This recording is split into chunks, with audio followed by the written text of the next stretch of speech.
Now, I keep talking about hardship and difficulty, rightly so, but I don't want to make it sound like being a faithful husband and father is nothing but misery and drudgery, and all you can do is just grit your teeth and bear it.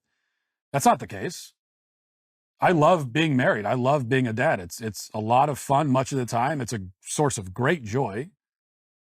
That's what happens when you simply let go of your childish need to put your own immediate gratification before anything and everything all the time. You discover an ability to do the harder thing and actually enjoy it.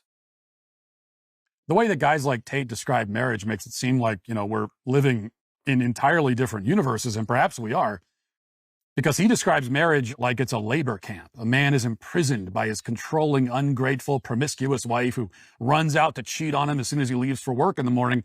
He makes it seem, or outright claims, that it's essentially impossible for a man to find a good, faithful woman who will bear his children, stay true to her vows, and respect and love him until he dies. But how can it be impossible? I am currently in such an arrangement. I know many men in the same boat. If you don't know any truly happy and faithful marriages, then I would suggest that the problem isn't with marriage. It's that you are surrounding yourself with awful people.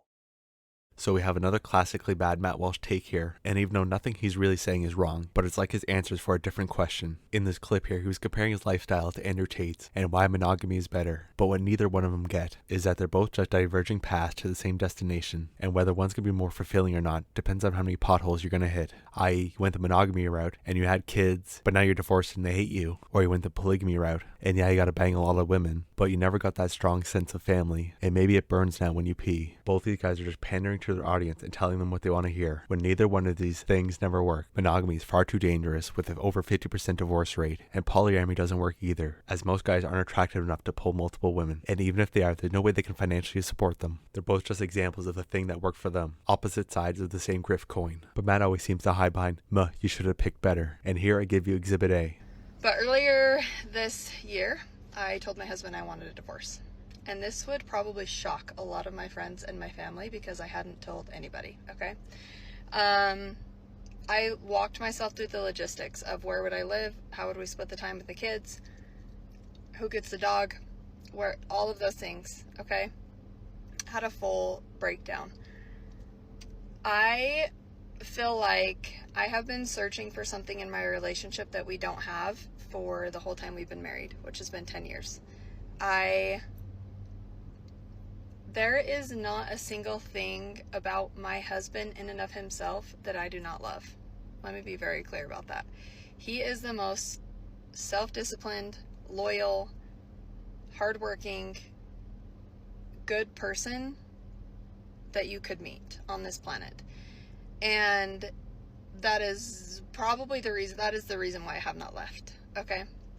Now, is he hanging out with the wrong crowd? Because for 10 years, on her own account, she said he's been the perfect husband, yet the whole time something's been missing. And I know how you like to dismiss all the stuff like this with your own anecdotal evidence, but we use stats here, and this happens more than you think. That's why I said earlier, it's like he's answering a different question, because how would anything he said earlier prevent this? It doesn't. That's why everyone's looking towards the Andrew Tate way, but that will just be a pipe dream for most. So the Matt types can cry all they want, and I personally do think what they say is right, but the way we're doing it now isn't. And instead of moral standing on the internet and getting into blood sports with goofy internet grifters, why don't you advocate for marriage reform or run for Congress or whatever and do it yourself? Because all this podcast moralism equates no better than any slacktivism, and it's that very slacktivism that allowed these grifters to become so prominent. So you attacking these figureheads like Andrew or Myron is little more than just theater for your own audience and just little to change anything, because at the very end of the day, a lot of relationship looks like that clip I showed in one way or another, and your only rebuttal is, well, you should have picked better. Wow, it's a big mystery on why everyone wants to try the Andrew Tate way. People like him and Myron are just grifters whose solution really isn't feasible for most, or even for themselves. Not so much Andrew, but Myron, because before he got YouTube famous, he was a glowy. So even if he believed all the stuff he believed in now, there was no way he was supporting multiple wives on a glowy salary and a failed fitness channel. But either way, it looks far more obtainable and stable than whatever you got. Guys are just looking not to get shafted, and with all the countless videos and Reddit posts of I was married for X amount of years, but I wasn't feeling it anymore, but he was the perfect husband, then what else do you expect guys to do? Especially when you got no answers, they'll just naturally come to the conclusion that that maybe casting a net would be better than casting a single line, regardless of what it does to the rest of the pond. So instead of arguing with mutts that live across the world, maybe a better use of your time would be arguing with the lawmakers, because if you really cared about monogamy or the downfall of society, you'd be doing everything in your power to make monogamy better for men. And that starts with law reforms, not arguing with grifters that have no political power for internet points, because at that point you're no better than they are, and will have as much sway as they do on the way relationship dynamics will go.